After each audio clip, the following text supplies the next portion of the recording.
uma série falando sobre os 7 pecados. Uma das coisas que nós observamos hoje é que todos nós ficamos irados muito fáceis. Há uma ira que impele dentro de nós. E o que é ira? Ira é um intenso desenvolvimento que nós fazemos todos os dias com a raiva que existe dentro de nós. Nessa última quinta-feira estava indo para o GC em Cariacica, quando trânsito todo livre, nenhum problema. Havia um cidadão com o seu carro na BR, andando a 20 por hora. E quando eu aproximo a traseira dele, pisco o farol, ele não sai. Eu então, como bom motorista que sou, jogo para a direita, e todos nós sabemos que pela direita não se... Tudo que fazemos de errado, existe consequências. Jogo pela direita e acelero. Quando eu acelero, não caí num buraco, mas caí num pedaço daquele que o asfalto saiu e ficou apenas um leve. Mas havia um bendito de um pedaço de asfalto, pontiagudo, apontando para o meu pneu. O meu pneu não viu, e nem eu. Acelerei mais um pouquinho, e quando de repente escuto apenas o estouro. De repente vem uma ira muito forte no coração. Por quê? Afinal de contas, nesse tempo de crise, ninguém está podendo trocar pneu por causa de apenas um buraco na pista. Mas o certo é que se foi. É apenas uma ira. Quando nós deixamos com que essa raiva intensa seja brotada, se torna ira. Afinal de contas, essa raiva, ela vai ainda trazer algumas outras coisitas mais para dentro de nós. E aí, por causa dessa raiva, desse sentimento, o ódio aparece. Aparece rancores que não pode ou não gera um sentimento bom, mas gera um sentimento de vingança. A raiva vem e nós ficamos irados. Mas como nós estamos falando sobre isso, é apenas uma história. Porque na verdade nós não ficamos nervosos. Na verdade nós não iramos. Na verdade nós somos calmos demais. Na verdade nós somos muito tranquilos. Na verdade o nosso carro nem buzina tem, nós nem buzinamos. Na verdade, nós não gritamos dentro da nossa casa. Na verdade, nós procuramos as coisas e nós encontramos as coisas facilmente e não ficamos irados quando não encontramos. Nós somos assim. Tem alguém aqui que é diferente? Cale-se para sempre. Mas o certo é que a ira é uma indignação forte e ela é vingativa. Por isso a palavra nos ensina, e o apóstolo Paulo, ele vai nos ensinar em Efésios, um dos textos mais conhecidos quando se fala sobre ira, e eu tentei fugir dele, mas não teve como. Efésios capítulo 4, versículo 26, a Bíblia diz: irai-vos e não pequeis, não se ponha o sol sobre a sua ira. Nós olhamos para esse texto, e o apóstolo Paulo está dizendo que nós então podemos irar, mas nós não podemos fazer com que essa ira se torne pecado. O que me chama a atenção é o que ele diz: irai-vos. Ninguém está satisfeito com a situação financeira do país, irai-vos. Ninguém está satisfeito com o buraco que quando você passa com o seu carro, o seu pneu estoura, irai-vos. Mas eu e você não podemos pegar essa ira, gerar no nosso coração o que nós acabamos de dizer, ódio, rancores, e trazer isso como um mal para dentro da nossa história. Falar desses pecados é falar da gula, é falar da avareza, é falar de luxúria, é falar de ira, é falar de inveja, preguiça, orgulho. E hoje nós vamos falar sobre esses dois, ira e preguiça. Mas na realidade nós não temos preguiça. Todos nós levantamos 5 da manhã, tomamos o nosso café e vamos para a praia correr antes de ir para o trabalho. Todos nós oramos 1 hora, de 6 da manhã a 7 da manhã, antes de sairmos para o nosso trabalho. Todos nós lemos 3, 4 capítulos do Novo Testamento ou do Velho todos os dias. Todos nós não sentamos no sofá para assistir o Globo Esporte, para ver a derrota do Flamengo. Todos nós não fazemos isso porque nós somos tão ativos, temos tantas coisas para fazer, nós não temos preguiça. Mas o certo é que cada um desses tem a sua característica peculiar. E por sinal a ira. Pedro era um apóstolo que facilmente se irava, facilmente ficava-se nervoso, a ponto da ira ser tão forte que quando foram prender Jesus, ele arranca a sua espada e corta a orelha de um soldado. Jesus disse para Pedro: Pedro, embainha a sua espada. Pedro, não faça isso. E aí Pedro, que era esse camarada tão colérico, que deixava a ira entrar tão forte no seu coração, ele um dia chega para Jesus e ele faz algumas perguntas. Mateus capítulo 18, versículo de número 24 em diante, diz assim, versículo de número 21, Mateus 18, 21 em diante, diz assim o texto: Então Pedro aproximou-se de Jesus e perguntou: Senhor, quantas vezes deverei perdoar o meu irmão quando ele pecar contra mim? Até 7 vezes. E Jesus respondeu: Eu lhes digo, não até 7 vezes, mas até 70 vezes 7. Por isso, o reino dos céus é como um rei que desejava acertar contas com seus servos.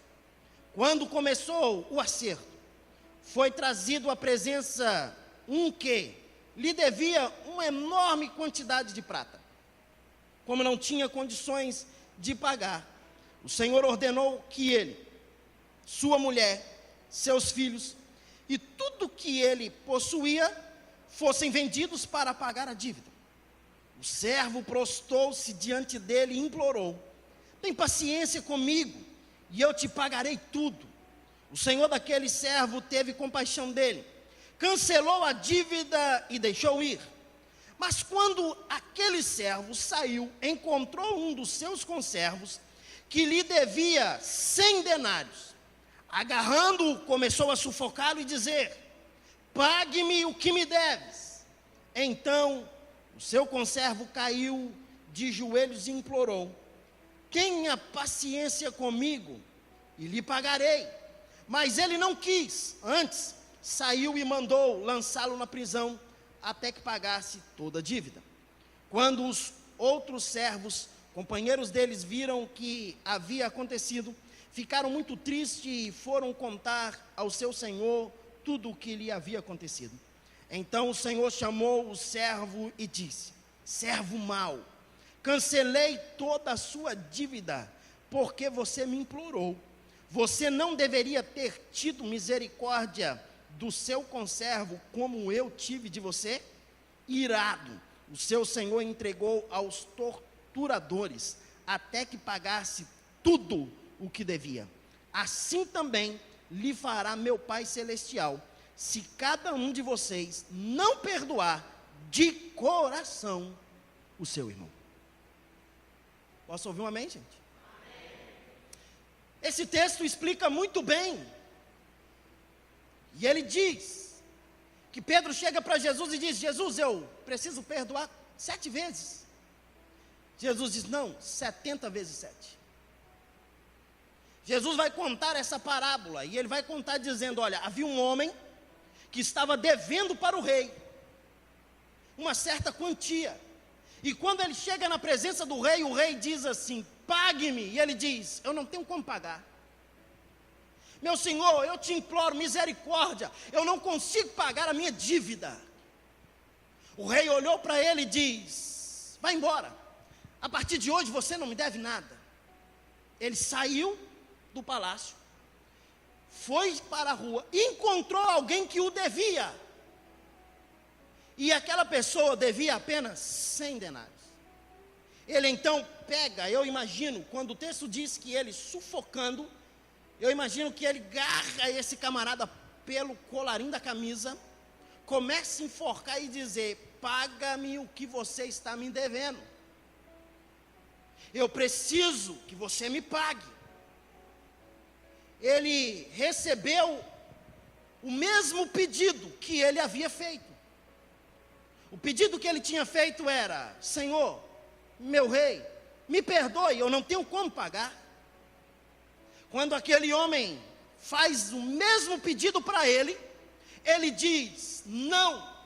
Ele pega aquele homem e coloca no cárcere, para que a sua dívida fosse paga. Aqui nós encontramos exatamente um exemplo de ira, um exemplo de alguém que deixou a ira, porque dever ao outro é obrigação de quem deve pagar.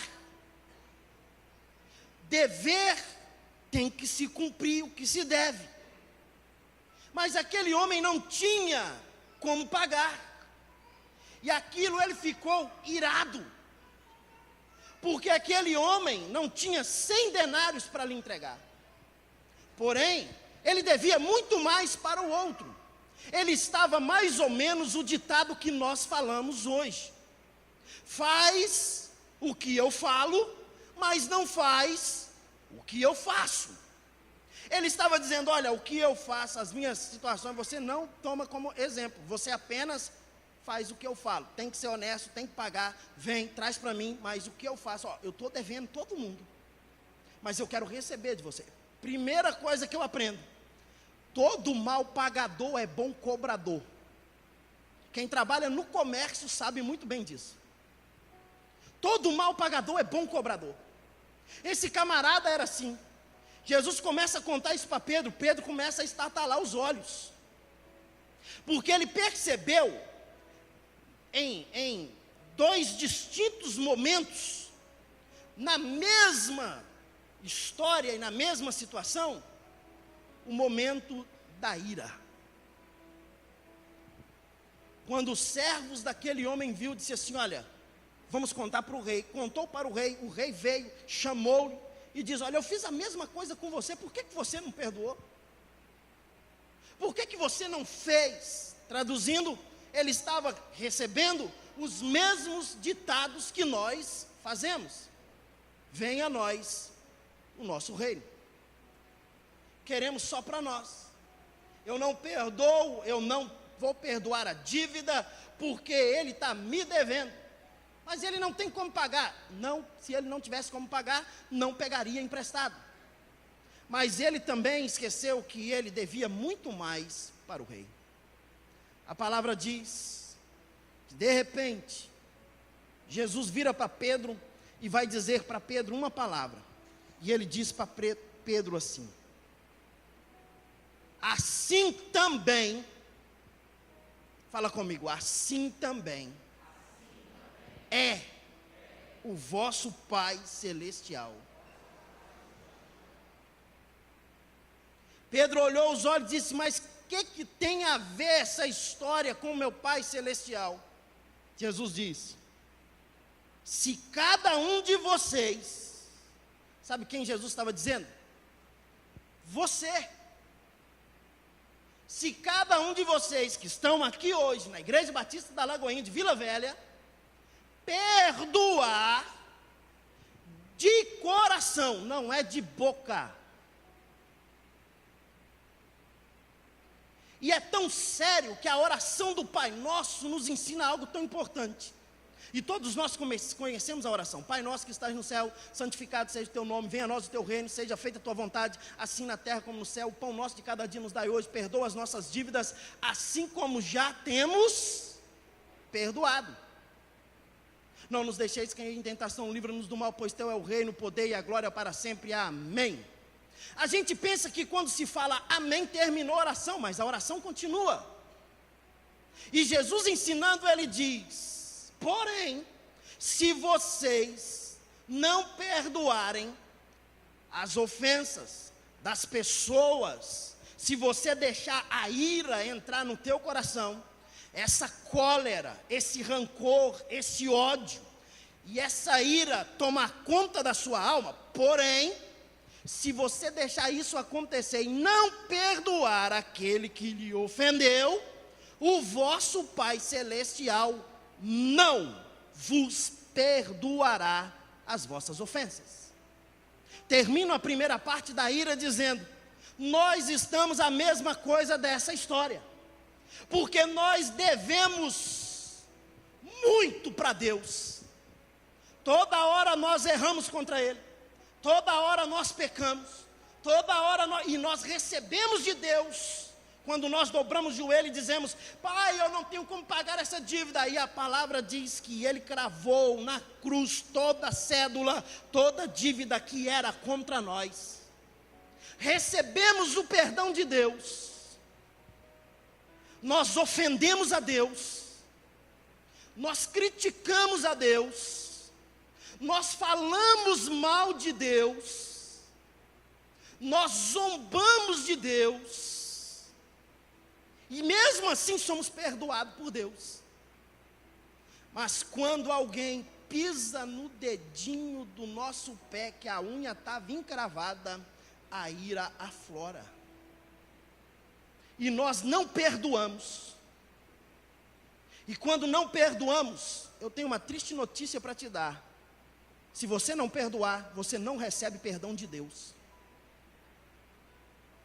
Precisamos tratar ira como ira. Precisamos tratar ira como pecado. Ira é um pecado. Escute o que Mateus escreveu, capítulo 5, versículo 22. Jesus disse: eu, porém, vos digo, que qualquer que sem motivo, fala comigo, sem motivo, se encolarizar contra seu irmão, ou irar-se contra seu irmão, será réu de juízo. E qualquer que disser a seu irmão raca, raca é um adjetivo, um substantivo de dois gêneros. Disse que é de uma pessoa sem importância, insignificante, ou seja, um idiota. Se nós chamarmos alguém assim, será réu do sinédrio. E qualquer que lhe disser louco, será réu do fogo do inferno. Preste bastante atenção nesse texto, que esse texto não está dizendo talvez, ele está afirmando será. Na língua portuguesa isso é o quê? É imperativo? É isso? Ó, os professores aí? É? Os professores estão pior do que eu também, né? Tem uns professores de português aí que estão pior do que eu, mas eu acho que é, né? É imperativo, será. quer dizer, já está estabelecido, não vai haver mudança nessa fala. Trata a ira como pecado, irmão. Por isso o apóstolo Paulo diz: irai-vos, mas não pequeis. Você não pode deixar com que a ira se torne pecado.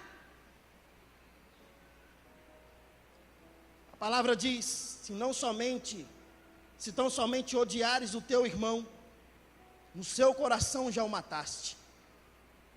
A palavra ainda diz que os mansos herdarão a terra, mas os iracundos são passíveis de inferno.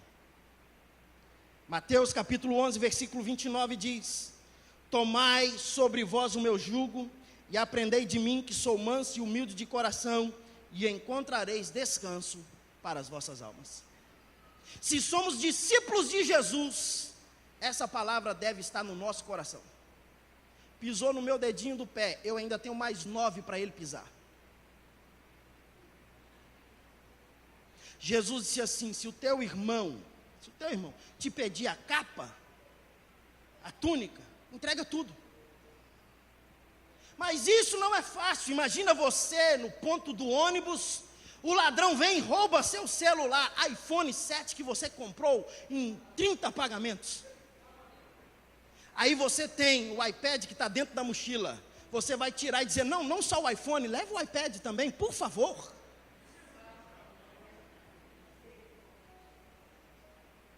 Na realidade, que Jesus estava dizendo, ele estava dizendo que o povo tinha alguns ditados, algumas máximas que estavam impregnadas neles.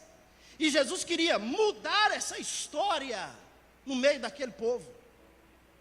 Jesus disse assim: olha, vocês têm aprendido, quem com ferro fere, com ferro será ferido. Jesus disse: vocês têm aprendido, olho por olho, dente por dente, sinal, todo mundo cego, todo mundo banguelo. Mas ele, no versículo 20 de Mateus capítulo 5, num dos seus sermões, chamado Sermão da Montanha, e se nós, crentes, tem crente aqui hoje, irmão? Se nós, eu e você, não entendermos nada da Bíblia, e a gente entender o Sermão da Montanha, a palavra que Jesus pregou, todo o Sermão da Montanha vai nos direcionar para o melhor que Deus tem para nós. É só fazer. Não precisa mais nada, só o Sermão da Montanha. No versículo 20 ele disse assim: porém é condicional, sou eu que decido fazer ou não. Porém, se a vossa justiça, aponta um dedo assim de profeta para o teu vizinho e fala assim: é a sua justiça. Pergunte para ele: você é justo? Pergunte para ele assim: você está devendo o rei? E tem alguém te devendo? O rei te perdoou. Você está cobrando do seu irmão? Se a sua justiça não exceder, o que é exceder? Ir além. Olho por olho, dente por dente. Não. Mas a minha justiça tem que exceder. Olho por olho. Não, bota um óculos, lente de contato, vai ser melhor. Dente por dente. Não. Vamos fazer uma dentadura, vai ficar lindo, maravilhoso. Se não exceder a nossa justiça como seres humanos, de maneira nenhuma entraremos no reino dos céus, meus irmãos. Por isso Jesus disse, não apenas 7 vezes, Pedro, mas 70 vezes 7. Irai-vos, mas não pequeis. Vou perguntar, tem alguém que se irou por aí?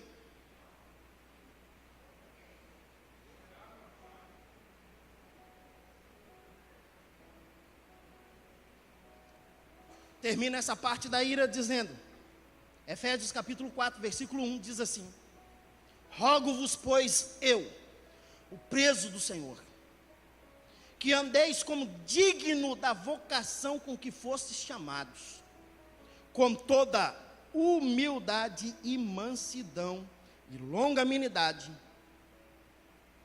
suportando uns aos outros no amor. Olha para o teu vizinho aí e fala com ele assim: você tem, a Bíblia diz, você tem que me suportar.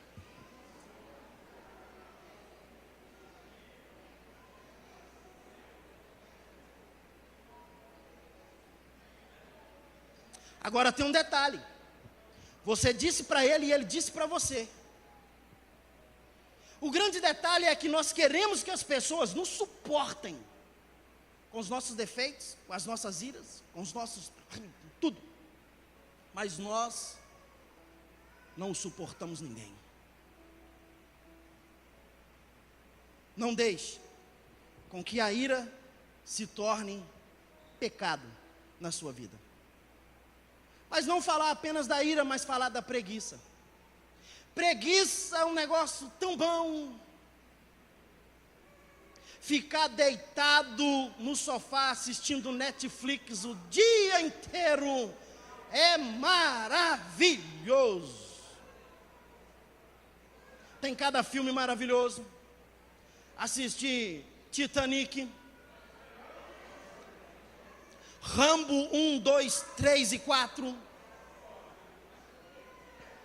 De Volta para o Futuro 1, 2, 3. Não somente, mas... Bem, um dia uma mulher começou a reclamar muito e dizer assim: a minha vida não presta, eu não sou ninguém, eu não tenho nada. Oh meu Deus, por que a minha vida é assim? Oh meu Deus, oh meu Pai, oh meu Senhor Jesus, eu não tenho nada em casa, minha vida é uma desgraça, minha vida é um problema, ai que canseira, eu quero morrer. E ela diz: quero morrer. Porém ela não morria. Aí ela teve a ideia: eu vou morrer do mesmo jeito.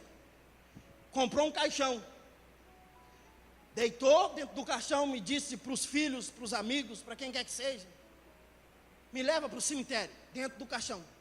E eles começam a levar aquela mulher, e quando os vizinhos olham para os filhos carregando aquele caixão, eles perguntam: o que foi? Minha mãe. Mas morreu. Mas morreu porque, olha, minha mãe estava tão triste, sabe, a minha mãe, sim, sabe, a minha mãe cansou da vida.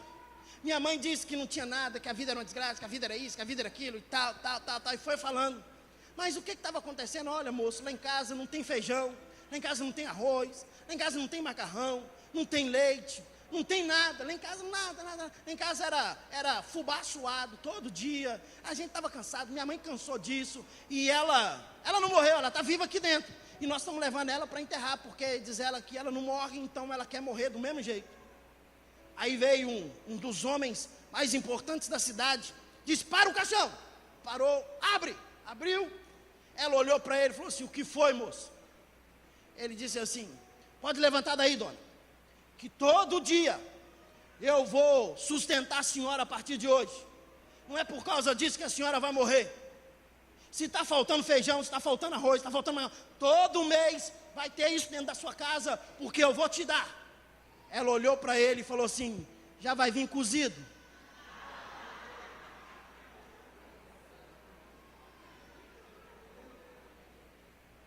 Tem gente morrendo na preguiça, irmão.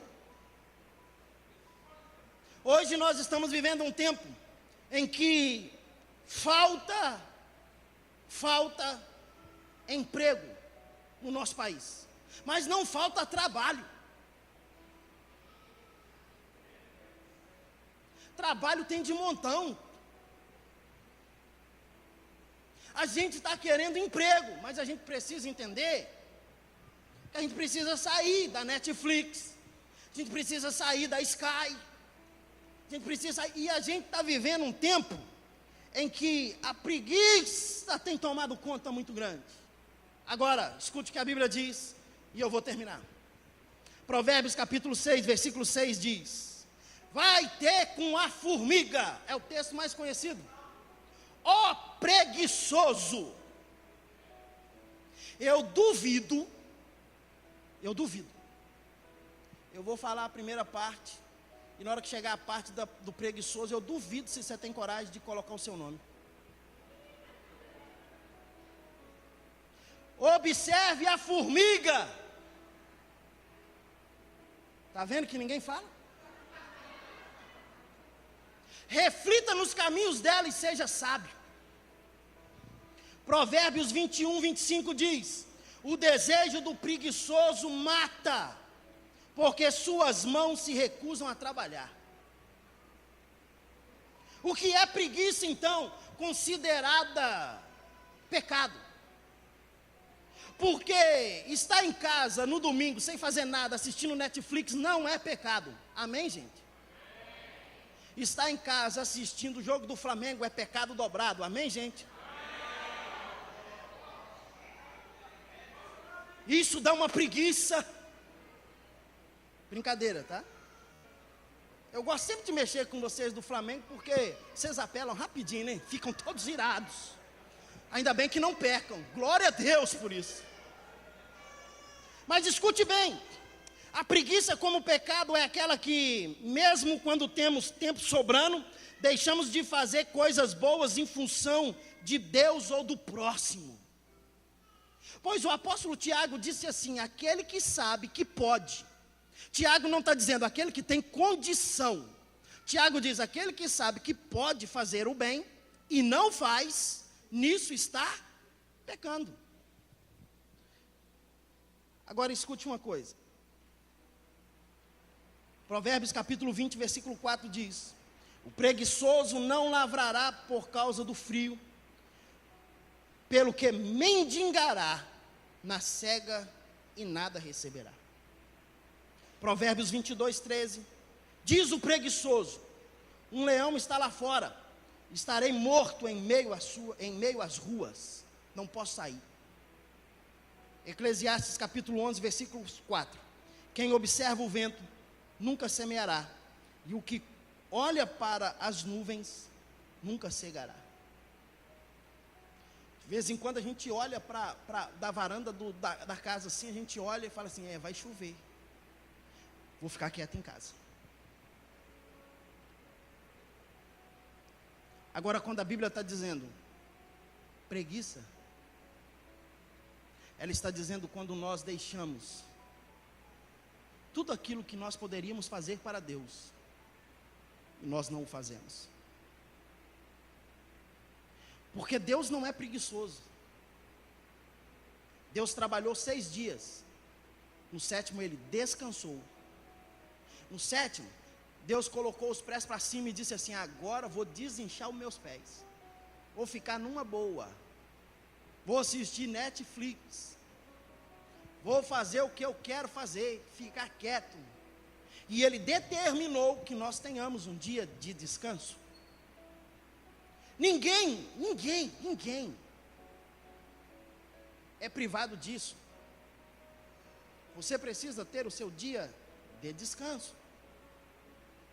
Mas quando nós olhamos para o mundo espiritual, Jesus vem talvez contradizer um pouquinho, porque Ele disse assim: o vosso descanso não é aqui. Ele está dizendo, espiritualmente você não tem descanso. Você precisa sair desse marasmo. E em último lugar, sabe o que acontece quando a gente é preguiçoso? A gente falha nas nossas tarefas.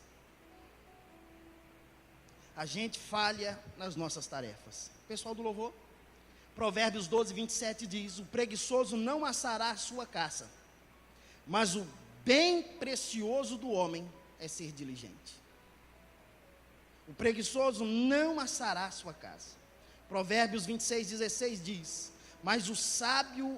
mais sábio é o preguiçoso a seus próprios olhos, do que 7 homens que bem respondem. Ou seja, eu sou sábio. Tem um sábio, não, mas você é preguiçoso, mas eu sou sábio. Ele nunca vai dizer que ele não é. Consequências de uma preguiça.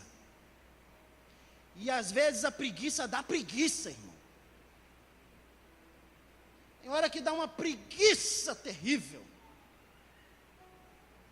E a consequência, ela é física e ela é espiritual. Porque a consequência acarreta a perda da independência. Provérbios 12, 24 diz: a mão dos diligentes dominará, mas os negligentes serão tributados. Os preguiçosos serão tributados. Para o preguiçoso, a coisa mais difícil é ter um patrão. Para o preguiçoso, a coisa mais difícil é ter alguém que direcione a sua vida. Mas Provérbios também diz isso. Provérbios 10, 26 diz: como vinagre para os dentes. Alguém já escovou o dente com vinagre aqui? Como vinagre para os dentes, meu irmão, é horrível. Como fumaça para os olhos. Assim é o preguiçoso para aqueles que o mandam. Imagina na sua empresa você ter que mandar ou coordenar gente preguiçosa. É melhor escovar dente com vinagre. É melhor ir lá e acender uma fogueira e ficar com a fumaça dentro dos olhos, na hora que vai acender para fazer. Mas também existe uma consequência espiritual.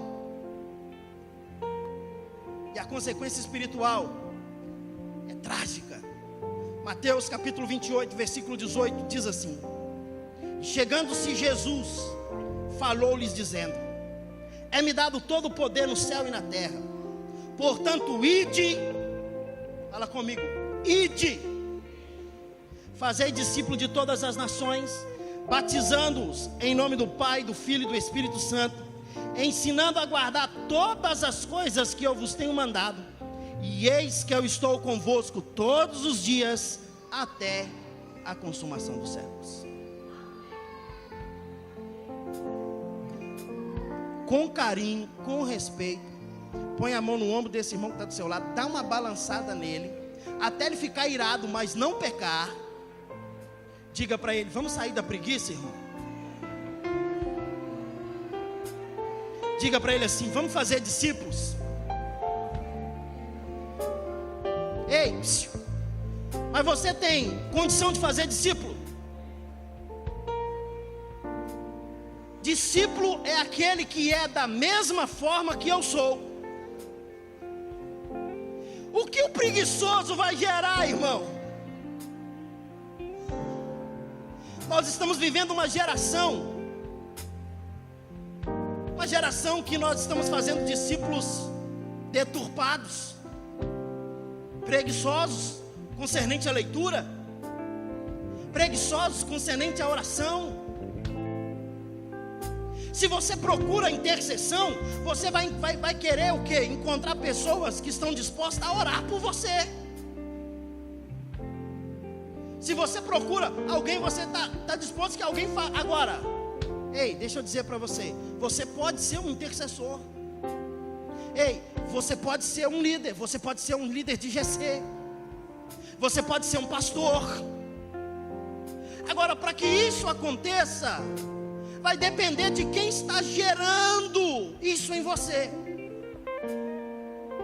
Tem gente que está deitada eternamente em berço esplêndido, porque alguém que o discipulou estava deitado na rede, esperando Deus trazer um suco de uva para ele.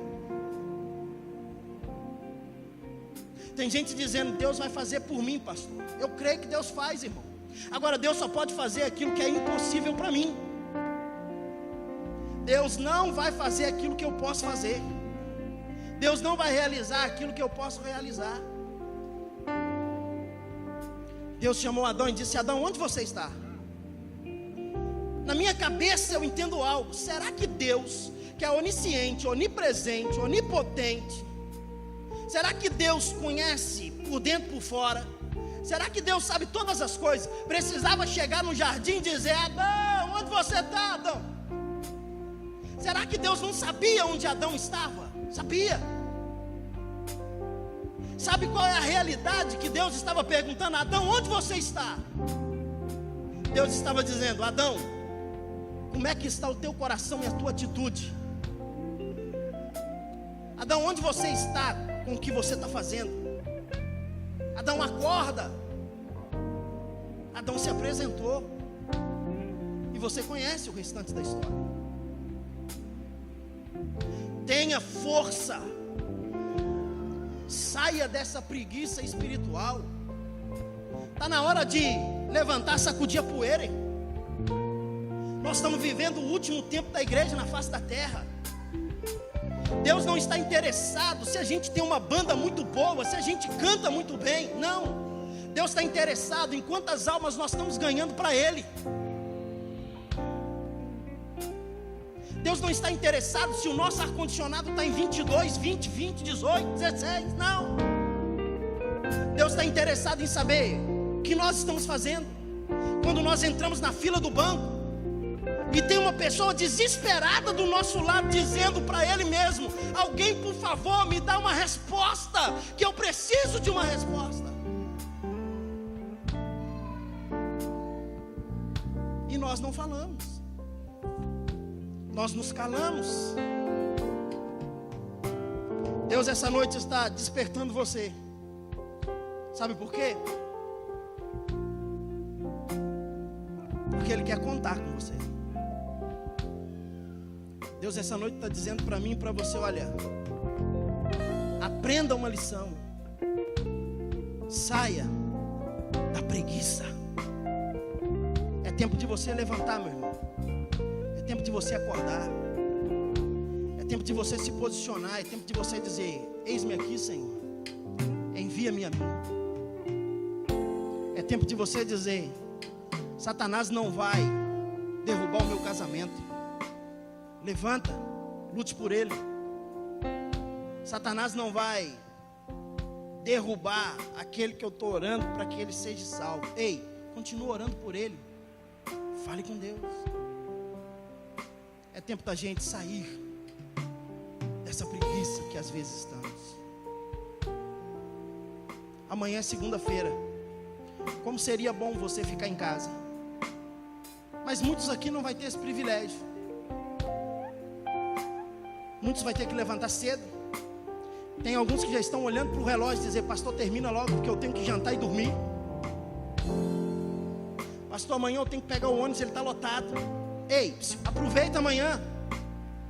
Dá um glória a Deus dentro do ônibus. Faz alguma coisa. Se isso não é o seu feitio, tem alguém que está todo dia do seu lado, no particular. Você pode encostar perto dele e dizer: você sabe que Jesus te ama. Acorda. Desperte. Fica duas lições para nós essa noite. Perdoa a dívida do seu irmão. Perdoe.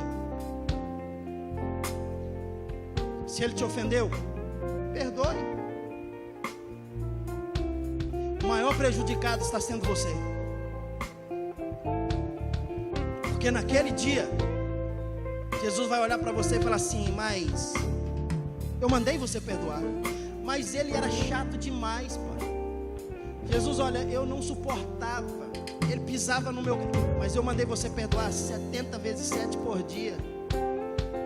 Apartai-vos de mim, porque eu não te conheço. Naquele dia ele vai olhar para mim, para você, e vai dizer assim: cadê as suas obras? Onde estão as suas obras? Está aqui, Senhor. Muito bem, vamos lançá-la no fogo. O que sobrar é o que você fez de valor. Que essas duas lições ficam impregnadas na nossa mente. E que o Espírito Santo te incomode, para que você seja, a cada dia, um discípulo parecido com Jesus. Jesus não desistiu de Pedro. Jesus não desistiu de nenhum deles, assim como Ele não desiste de nós. Não desista daquele que está ao seu lado. Ele ainda vai levantar e será uma atalaia nessa nação. Fique em pé no seu lugar.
Coloque as suas duas mãos no teu coração.